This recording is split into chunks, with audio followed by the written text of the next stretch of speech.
Assalamualaikum warahmatullahi wabarakatuh. Selamat malam. Perkenalkan, saya Dovadila dari kelas B1 R2 Manajemen semester 5 dengan nomor NIM 31219122.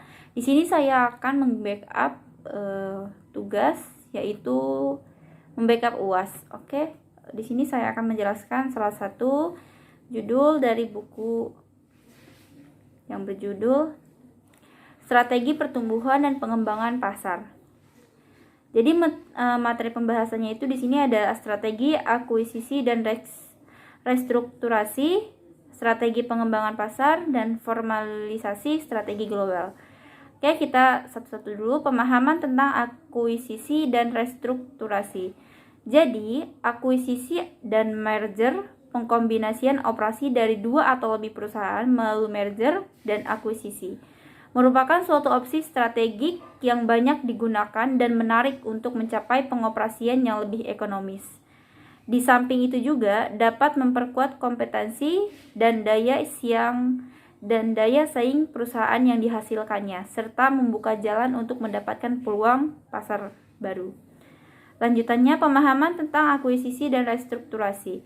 Restrukturasi, perusahaan akan memperkuat kembali lini bisnisnya dengan melakukan restrukturasi. Jadi, restrukturasi itu adalah suatu lini bisnis perusahaan dilakukan melalui bauran aktivitas untuk divestasi dan akuisisi dari perusahaan lain. Jadi, kegiatan restrukturasi yang dilakukan mencakup divestasi beberapa bisnis dan mendapatkan bisnis yang lainnya, sehingga dengan demikian menjadikan lini bisnis perusahaan secara keseluruhan. Selanjutnya ada strategi restrukturasi. Jadi, strategi restrukturasi yang dilakukan suatu perusahaan mencakup divestasi dari beberapa bisnis dan pembeli bisnis yang lain, sehingga seluruh bisnis dijadikan berpenampilan baru dalam lini bisnis perusahaan. Selanjutnya ada strategi restrukturasi. Strategi restrukturasi, terdapat 3 bentuk strategi restrukturasi yang dapat digunakan, yaitu 1. Memperkecil besarnya perusahaan atau downsizing. 2. Memperkecil lingkup bisnis perusahaan atau downscoping.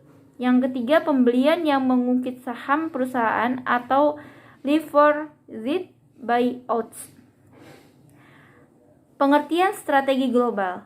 Dalam globalisasi, kemungkinan suatu negara atau region tertentu akan lebih menarik bagi suatu industri global tertentu. Tingkat sokongan penentu suatu negara atau region guna memenuhi karakteristik dan keperluan industri bagi keunggulan bersaing. Selanjutnya di sini ada perumusan atau formalisasi strategi global.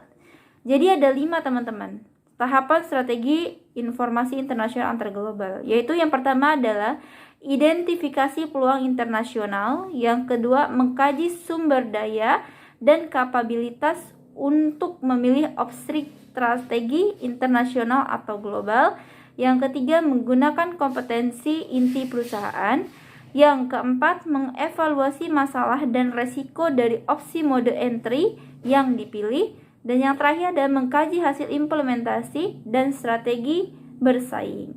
Terima kasih untuk perhatiannya. Wabillahi taufiq wal hidayah. Wassalamualaikum warahmatullahi wabarakatuh.